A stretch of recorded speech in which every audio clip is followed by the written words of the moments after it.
Hello, my fellow Gambians. This is Paul again. I am here to talk about lack of proper development that should have happened in the Gambia since independent. You know, I don't sugarcoat it. I told you guys I'll give criticism where criticism due. I'll give praise where praise is due. And also, I talk about corruption is not only for people in the government, it's also in the public sector, in the private sector, in the public sector, in a lot of people, especially shop owners, government employees, not directly. People say, oh, it's Adam. Yeah, Adam Abara is in charge of the government, but individual people who are in charge of different departments or different entities within the Gambia, some people become corrupt. Yeah, if you look at what is happening with NAWEC, the electricity company, a whole country, you go for almost a couple of days or sometime electricity goes on and off. When will we when will we have a stable electricity in that country? When will Gambia have a stable electricity in that country? I'm sure there were funds allocated for that. Either it was given to us by the outside donors, or there were funds allocated for that. But what do people do? Either they go and buy inadequate product generators or solar panels that's supposed to service the entire country. Gambia is not that big. As I said, the entire population of the Gambia is around the greater Banjul area, Banjul, Brikama. You know, we cannot, up to Khartoum area, we cannot service that country, we cannot fix that side of the country, because that's where the 90% of the population of the Gambia is concentrated. You know, Kongaval ni mimbe searing officer I sila clean dada kari bedo gola kari kasilo dada I na man slow dada amune dada, you know, na man slow dada, like the president or the minister of works. If he doesn't fix the road, what else is he going to do other than going around and talk to people, you know? So Gambia, we need to be serious about development. Funds are not going to keep on coming from outside only for certain individual people to end up spending it. You know, when their time comes, they go or they run to or they abscond to other places. You know.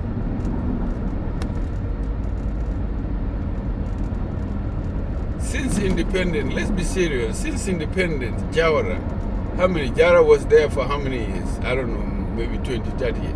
Then you come to the next president, Yahya Jammeh. He was there for, and then currently Adam Abara, how long he's been there. But every road in the Gambia should have been developed up to the standard that is needed for a country to develop. Look at Rwanda. Rwanda just came out of a civil war less than 30 years ago. But if you go to Rwanda, it's just like America, man. Companies are moving there. The more you develop your country, the more companies will come there to build their factories and hire local people. This is what development brings. You know, even companies don't come, but we can promote tourism that will generate funds. Because you know what, there's security in the country, there's development in the country, there's a lot of resources that people need in their everyday life. That's why that is attracting visitors at a scale that will help develop the country or fix the coastal areas that has been worse off.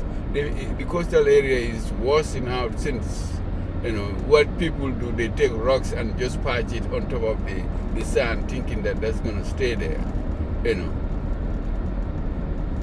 Proper irrigation, proper how do you call it, trenches that should be dig around the bigger Serakunda area, so that when the rain comes, it will not be stagnant on the street where people cannot even walk from compound to compound without stepping in a lot of water when it rains in the Gambia.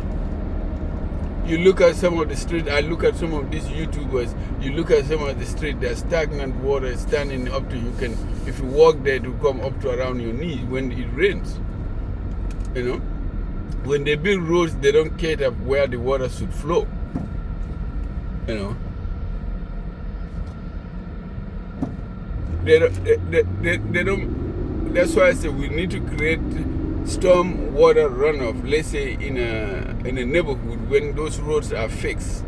When the roads are fixed, at least there should be a pond or an area where that water should run and settle. Eventually, either it could be sucked off, or that water should be left there so that people can use it for either for gardening, for other purposes.